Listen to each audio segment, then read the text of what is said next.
In 1907, federal agents were closing in on Waylon Jennings. The outlaw country star was spending $1,500 a day on cocaine, surrounded by armed drug dealers, and spiraling into paranoia. His career was at its peak, but his life was falling apart. What happened next would either destroy him completely or lead to one of the most remarkable comebacks in country music history. This is the dark truth about Waylon Jennings' drug years. Waylon's journey into addiction didn't happen overnight. It began innocently enough, as it often does for musicians on the road. In the early days, it was mostly pills, uppers to stay awake during long drives between shows, downers to sleep when the adrenaline of performing made rest impossible.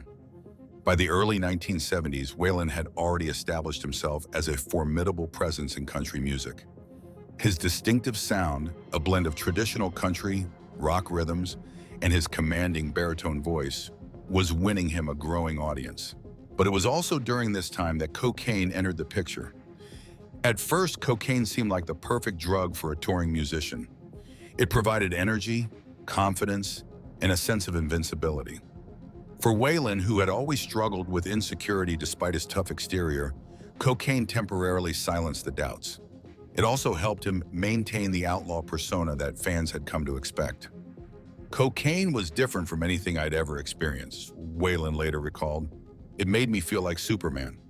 But what started as occasional use quickly escalated. By 1975, as his star was rising higher than ever, Waylon was developing a serious habit. And by 1970, at the height of his fame, that habit had grown to staggering proportions. $1,500 a day, which translates to over $7,000 in today's money. Every single day. The financial toll was enormous, even for a successful musician. Waylon was spending upwards of $20,000 a week, over $1 million a year, just on cocaine. Money that should have been securing his future was literally going up his nose. But the cost wasn't just financial. His health began to deteriorate. At 6'1", his weight dropped to a dangerous 138 pounds. His heart, already damaged from years of hard living, was under constant strain. He slept rarely, sometimes staying awake for days at a time, fueled by cocaine and the paranoia it induced. His personal relationships suffered too. Though his wife Jessie Coulter stood by him, their marriage was strained to the breaking point. His children saw him rarely, and when they did, they often encountered a man consumed by his addiction rather than the father they needed. Yet somehow, through it all, Waylon continued to make remarkable music. Albums like Dreaming My Dreams and Are You Ready for the Country showcased an artist at the height of his creative powers. But behind the brilliant performances was a man whose life was spiraling dangerously out of control, heading toward a confrontation that would either end his career or save his life. As Waylon's cocaine use intensified, so did the paranoia that inevitably accompanies heavy stimulant abuse. What began as heightened awareness soon morphed into full-blown delusions. He became convinced that people were out to get him, and in some cases, he wasn't entirely wrong. The deeper Waylon sank into addiction, the more dangerous his associations became.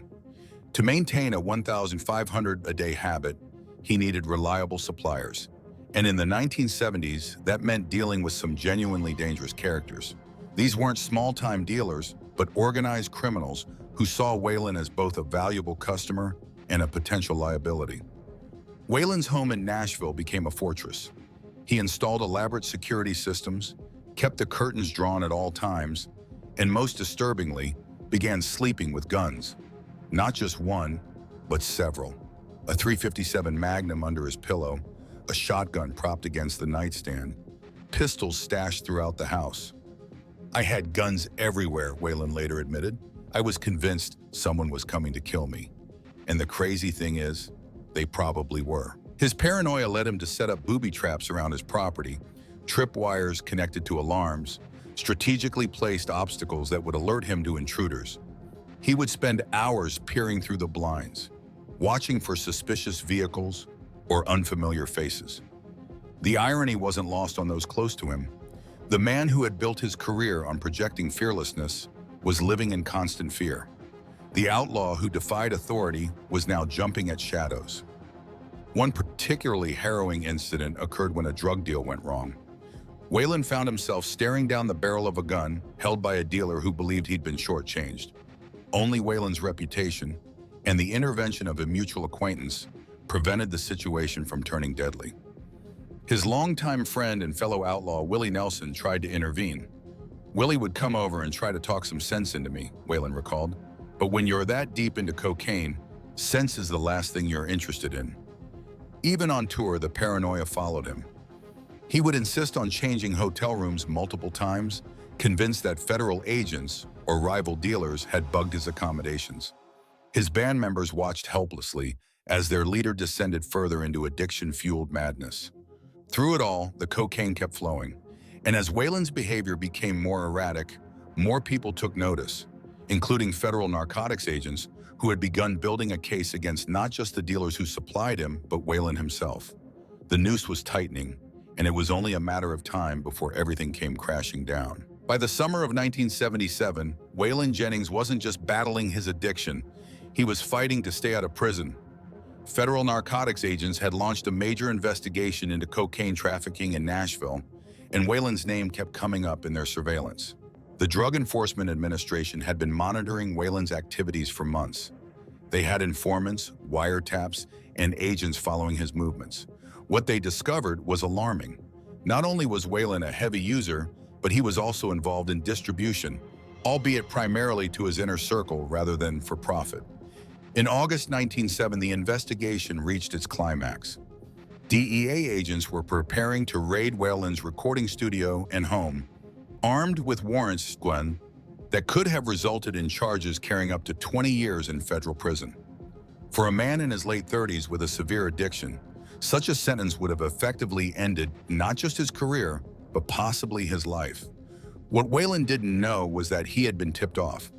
A secretary at the federal building in Nashville had overheard discussions about the pending raid, and being a fan of Waylon's music, made an anonymous call to his office. The warning gave Waylon just enough time to dispose of most of the evidence. When agents finally executed their search warrants, they found only a small amount of cocaine, not the substantial quantities they had expected based on their intelligence. It was enough to arrest him, but not enough to build the major trafficking case they had hoped for. Waylon was booked on charges of cocaine possession, then released on bail. The mugshot from that arrest, Waylon looking gaunt, defiant, and unmistakably strung out, would later become an iconic image of the outlaw country movement, though for all the wrong reasons. The legal battle that followed was tense.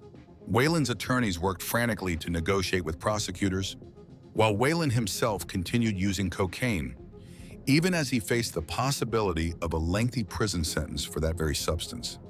In a stroke of legal fortune that seemed almost miraculous, the charges against Waylon were eventually dropped. A technicality in how the search warrants had been executed gave his lawyers enough leverage to negotiate a dismissal. Waylon had escaped the full weight of federal prosecution by the narrowest of margins, but the close call had shaken him. For the first time, he was forced to confront not just the physical and emotional toll of his addiction, but the very real possibility that it could cost him his freedom. As he later wrote in his autobiography, "I realized I wasn't bulletproof after all." The federal investigation had brought Waylon to the edge of the abyss. He had looked into it and somehow stepped back, but his addiction remained, and in the months that followed, it would drive him to a rock bottom so low that even prison might have seemed preferable. The dismissal of federal charges should have been a wake-up call for Waylon, a moment of clarity that pushed him toward recovery. Instead, it had the opposite effect. Having dodged what seemed like certain prison time, Waylon felt invincible, and his cocaine use spiraled to new, frightening heights. By early 1978, Waylon's daily consumption had increased to truly dangerous levels. The 1,500 a day habit had grown even larger. His physical appearance was alarming, emaciated, hollow-eyed, with the constant sniffing and facial tics that betray heavy cocaine use. Yet somehow he continued to perform and record, maintaining a facade of functionality that fooled no one close to him. His longtime drummer, Richie Albright, later recalled, "He was a walking skeleton. We all knew he was killing himself, but nobody could reach him. When Waylon set his mind to something, even self-destruction, he was unstoppable." The paranoia had reached new levels of intensity. Waylon rarely left his house except to record or perform, convinced that federal agents were still building a case against him. When he did venture out, he traveled with an entourage that included armed guards, ostensibly for protection, but in reality to ensure his supply of cocaine remained uninterrupted. His marriage to Jessie Coulter, which had weathered many storms, was hanging by a thread. Jessie, herself a successful country artist, had reached the end of her patience. She gave Waylon an ultimatum: get clean or she would leave, taking their young son Shooter with her. "I love Jessie more than anything," Waylon later said, "but at that point, I love cocaine more. That's what addiction does. It rewires your brain until the drug becomes more important than the people you love." The financial toll was becoming unsustainable. Despite his commercial success, his albums were selling well, and his concerts were selling out. Waylon was hemorrhaging money. The combination of his massive cocaine expenditures and poor financial management had left him nearly broke, a shocking situation for one of country music's biggest stars. His health was failing rapidly. He suffered frequent chest pains, nosebleeds that wouldn't stop, and periods of such extreme exhaustion that he would collapse after performances. Doctors warned him that his heart couldn't withstand much more abuse, but their warnings fell on deaf ears. The breaking point came in October 1978. After a 3-day cocaine binge during which he hadn't slept or eaten, Waylon collapsed in his Nashville home. He was rushed to the hospital, where doctors told him bluntly that his next heart attack would likely be his last. As he lay in the hospital bed, with tubes in his arms and monitors beeping around him, Waylon finally confronted the truth he had been running from. He was dying. The outlaw who had cheated death as a young man, giving up his seat on Buddy Holly's ill-fated plane in 1959, was now facing mortality again, this time by his own hand. It was in that hospital room, with Jessie by his side despite everything, that Waylon made the decision that would save his life. He would quit cocaine, not gradually, not with medical assistance, but cold turkey, on his own terms, just as he had lived his life. When Waylon Jennings decided to quit cocaine, he did it in characteristic fashion, alone, stubborn, and with an iron will that few could comprehend. Against medical advice, he checked himself out of the hospital and returned to his farm outside Nashville, determined to break his addiction through sheer force of will. What followed was one of the most harrowing withdrawals imaginable. Waylon locked himself in his bedroom, telling Jessie and the rest of his household that he was not to be disturbed under any circumstances. He took only water and a minimal amount of food, prepared to endure whatever hell awaited him. "I thought I was gonna die," he later recalled. "My skin felt like it was crawling with insects. I couldn't sleep, couldn't eat. But the worst part was in my head. The depression was so deep, I thought I'd never climb out of it." For 3 days, he endured the most acute symptoms: the crushing fatigue, the intense cravings, the mood swings that took him from rage to despair in moments. Jessie would later describe hearing him through the door, sometimes crying, sometimes shouting, sometimes eerily silent for hours.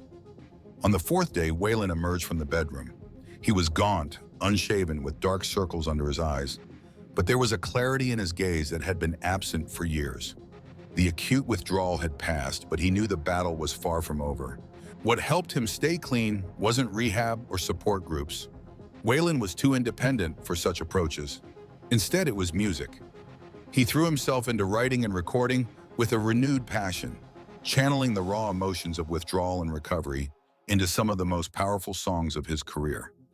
His 1979 album, I've Always Been Crazy, contained the telling title track with its confession: "I've always been crazy, but it's kept me from going insane." It was Waylon's acknowledgement of his struggles and his determination to redirect his rebellious energy into his art, rather than self-destruction. Waylon's successful battle against addiction was a personal triumph, but it came too late for many in his circle. The outlaw country movement of the 1970s had embraced not just musical rebellion, but a lifestyle that included heavy drug use. And not everyone survived. Tom Paul Glaser, one of Waylon's closest friends and collaborators on the landmark Wanted, the Outlaws album, saw his career derailed by substance abuse. Though he eventually got clean, the damage to his reputation was irreparable. More tragic was the fate of songwriter Steve Young, whose brilliant compositions included Lonesome, Ornery, and Mean, a song that became one of Waylon's signature anthems. Young's struggles with addiction kept him from achieving the recognition his talent deserved. For Waylon himself, the aftermath of addiction brought mixed fortunes. His marriage to Jessie Coulter survived and even strengthened, becoming one of country music's most enduring partnerships. Their son Shooter would later follow in his father's musical footsteps. Professionally, Waylon continued to enjoy success throughout the 1980s. His duets with Willie Nelson produced several hit albums, and in 1985 he joined Johnny Cash, Willie Nelson, and Kris Kristofferson to form the supergroup The Highwaymen. But the physical toll of his years of abuse couldn't be undone. Waylon developed diabetes, likely exacerbated by the stress cocaine had placed on his system. His heart problems worsened over time, requiring multiple surgeries. Financially, the aftermath was also complicated. Though Waylon earned millions throughout his career, the fortune he spent on cocaine, estimated at well over $1 million, combined with poor financial management, left him less secure than his success should have warranted. Yet through it all, Waylon maintained the hard-won sobriety that had saved his life. He became an unlikely advocate for clean living, particularly among younger musicians who sought his advice. "I'm lucky to be alive," he often told those who asked about those dark years. "Don't make the same mistakes I did.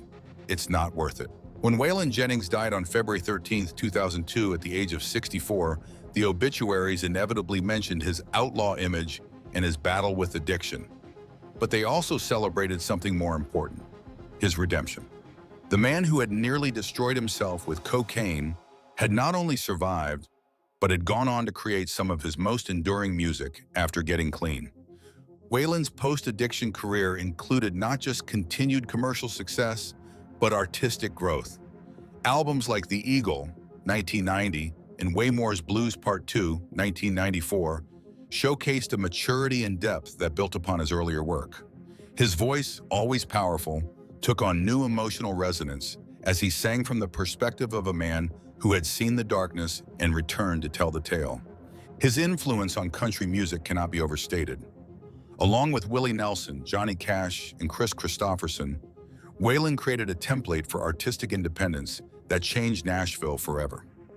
After the Outlaws, it became increasingly difficult for record labels to dictate to artists what they could record or how they should present themselves. Perhaps Waylon's most important legacy lies in how he confronted his addiction. In an era when celebrities rarely acknowledged substance abuse problems, Waylon was refreshingly candid. His 1996 autobiography detailed his cocaine years with unflinching honesty, providing not just a cautionary tale, but a roadmap for recovery. His son, Shooter Jennings, has carried forward not just his father's musical legacy, but the lessons of those difficult years. "Dad never hid his past from me," Shooter has said in interviews. "He wanted me to understand the consequences of those choices." Today, more than 2 decades after his death, Waylon's music continues to find new audiences. Songs like "I've Always Been Crazy" and "Don't You Think This Outlaw Bit's Done Got Out of Hand" resonate with listeners who may know nothing of the personal struggles that informed them. The dark truth about Waylon Jennings' drug years isn't just a story of addiction and near destruction. It's ultimately a story of redemption, of a man who stared into the abyss, turned away from it through sheer force of will, and went on to create a legacy that far outshines the shadows of his darkest days.